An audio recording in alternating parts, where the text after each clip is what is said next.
Welcome to Important Updates, your trusted source for breaking headlines, global insights, and sharp analysis from around the world. If you are new here, do not forget to hit that subscribe button so that you never miss an update. I don't think people understand just how high the stakes are in the South China Sea. The South China Sea is a vital artery of global trade, connecting the Indian and Pacific Oceans. Every day, massive amounts of goods, oil, gas, electronics, clothing, move through these waters, fueling economies worldwide. Any disruption here can ripple across the globe, affecting prices and supply chains. But it's not just about trade. The sea is rich in oil, gas, and fish, resources crucial to the region's growing populations. Millions depend on its fisheries for food and income, making control over these waters a matter of survival. The sea is bordered by China, Vietnam, the Philippines, Malaysia, Brunei, and Taiwan, each with deep historical and cultural ties to these waters. For the Philippines, the West Philippine Sea is a source of food, energy, and national pride. Competing claims over islands and reefs have turned the region into a geopolitical flashpoint. The United States and other powers insist on freedom of navigation, while China's growing assertiveness has drawn global scrutiny. The struggle for control here is no longer just a local issue. It's a central battleground in international politics. The South China Sea's future will shape the fate of nations far beyond its shores. What happens here affects us all. The stakes could not be higher. China's sweeping 9-dash line claims nearly 90% of the South China Sea, reaching close to Vietnam, the Philippines, Malaysia, and Brunei. Beijing argues historical rights, saying its people have used these waters for centuries. The line first appeared in 1947, but its meaning remains vague, giving China flexibility. Most of the world rejects the claim, citing UNCLOS, which bases rights on coastlines, not history. In 2016, an international tribunal ruled China's 9-dash line has no legal basis. China dismissed the ruling and continues to enforce its claims. The 9-dash line remains a flashpoint, shaping the region's future. China's most dramatic move has been building artificial islands in the Spratlys, a region claimed by several countries. Using massive dredgers, China turned reefs into sprawling military outposts almost overnight. These aren't resorts, they're fortified bases with runways, ports, radar, and missile shelters. The islands act as unsinkable aircraft carriers, letting China project power deep into Southeast Asia. The environmental cost is staggering. Coral reefs destroyed, fisheries disrupted. The question remains, who will control the future of these waters? China's maritime militia blurs the line between civilian and military. Disguised as fishing boats, these state-backed crews coordinate with the Chinese Coast Guard and Navy. They swarm disputed reefs, block access, and report on foreign vessels, all while maintaining plausible deniability. When hundreds of fishing boats surround a Philippine island, Beijing claims innocence, complicating any response. This tactic lets China pressure rivals without firing a shot, making it hard for others to push back without seeming like aggressors. The militia's presence is a constant, low-level threat, harassing, intimidating, and slowly eroding other nations' control. In 2019, Chinese militia vessels swarmed Pagasa Island, intimidating Filipino fishermen. In 2021, over 200 militia boats occupied Whitsun Reef, deep inside the Philippines' exclusive economic zone. These weren't fishing, they were asserting control. The Philippines faces a dilemma: respond forcefully and risk escalation, or do nothing and lose ground. The militia is China's perfect gray zone tool, subtle, persistent, and hard to counter. It's a strategy designed to win territory without open conflict. The sovereignty of smaller nations is chipped away, one fishing boat at a time. The world is left to wonder, where does civilian end and state aggression begin? China's Coast Guard is the world's largest, and it's no ordinary law enforcement agency. Many of its ships are bigger than warships, some even converted from Navy vessels and armed with heavy cannons. Painted white, they project an image of policing, not war, but their mission is clear. Enforce by instinct, and by force by do. Hando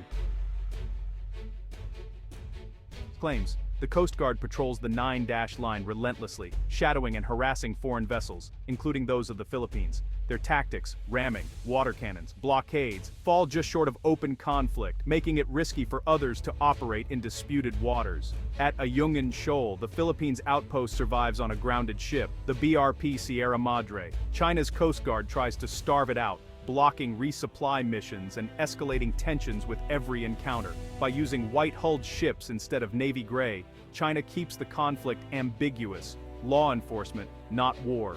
This strategy puts the Philippines in a bind: respond with force and risk escalation, or yield ground.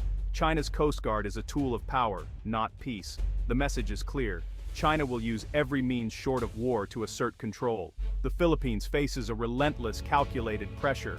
The world watches as the rules of engagement are rewritten in real time. China's South China Sea strategy is all about gray zone tactics, coercion without open conflict. The goal: achieve dominance without firing a shot, making it hard for rivals and the world to respond. China uses its militia, Coast Guard, and artificial islands to slowly shift the balance, one small step at a time. Ambiguity is key. Is a blockade by fishing boats aggression or just business? Is a water cannon attack war or law enforcement? This confusion paralyzes opponents, giving China time to consolidate its gains. Salami slicing is the playbook: small, incremental moves that add up to major change before anyone can react. Each step is minor, but together, they create a new reality, one that's hard to reverse without risking war. The burden of escalation falls on others. China dares them to act. The Philippines must choose push back and risk conflict, or accept the new status quo. China's patience and persistence are its greatest weapons. The world is witnessing a slow-motion struggle for control. The outcome will shape the region for generations. The question: can anyone stop China's advance without war? The Philippines faces a giant in China with a much smaller military and coast guard. Past attempts at diplomacy and closer ties with Beijing failed to halt China's advances. Under President Marcos Jr., the Philippines has shifted tactics, embracing transparency.